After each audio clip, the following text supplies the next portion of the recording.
Mr. Speaker, I must at the outset thank you for giving me this opportunity to take part in the general discussion on the budget for the year. I wish to congratulate the Honorable Finance Minister on his presenting such a good budget which aims at improving the conditions of the weaker sections of society. He has done well to present such a balanced budget in the present circumstances. Let me first refer to the functioning of the education department. On the whole, I should say that the officers of the department have done a good job.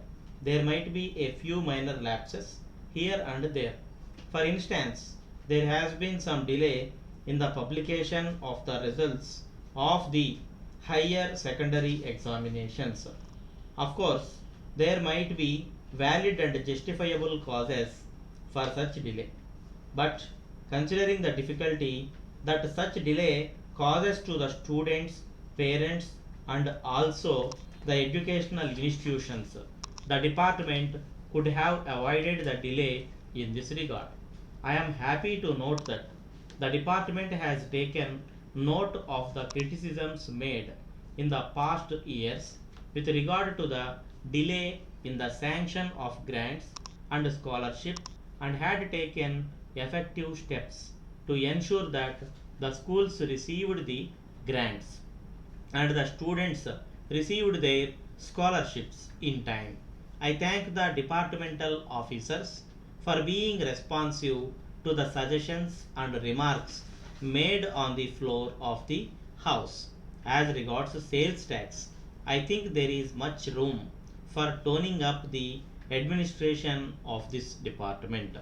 A number of members who spoke before me have referred to many complaints made by the merchants, traders, and businessmen about the harassment to which they were being subjected by the department.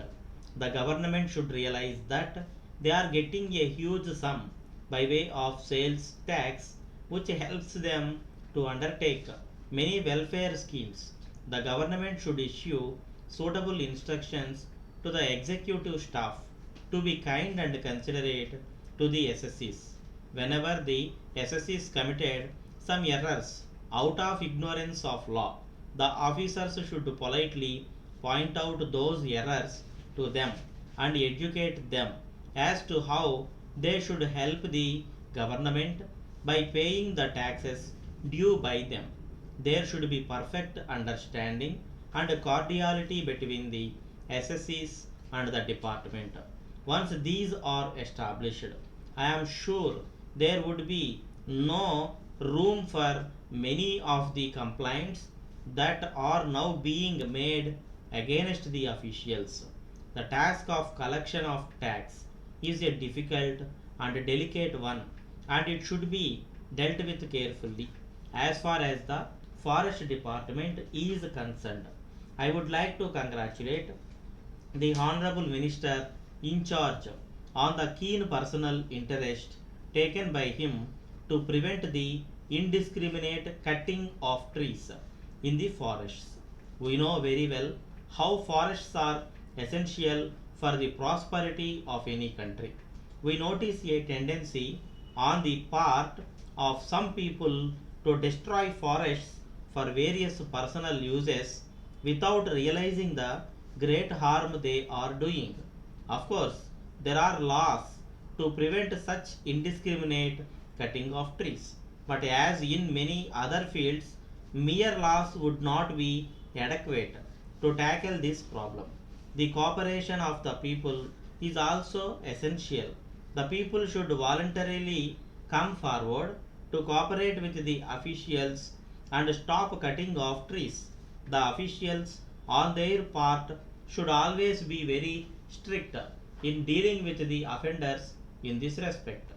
As regards the cooperation department, the fine objective of the cooperative movement is not being achieved in many cases. Rules and regulations are violated very often. Also, we see misuse of funds. Letter dated 15th May 1983 from the Star Electronics Limited, Bombay, to Messrs. Balaji and Sons, Madras. Dear sirs, kindly refer to your letter in which you have complained about the delay in our sending the various articles ordered by you. We regret very much the inconvenience caused to you in this connection. However, we request you to consider the circumstances under which we could not fulfill our commitment to you as promised. A section of the labor staged a stay in strike about 2 weeks ago. Though the other sections were willing to work, it was not possible to keep the factory open for security reasons. Hence, we have declared a lockout. The demands of the workers are not reasonable and are against the terms of the agreement entered into between their representatives and the management. So, we are not in a position to meet their demands. We have explained this position to the labor officers and they are trying to bring about a settlement after holding talk with the representatives of the workers. We hope that their efforts would be successful and the workers would accept their advice and call off their strike. In any case, we hope to settle this matter amicably within 1 or 2 weeks and open the factory by the 10th of next month. We propose to work 3 shifts and try to execute all pending orders promptly. Yours faithfully.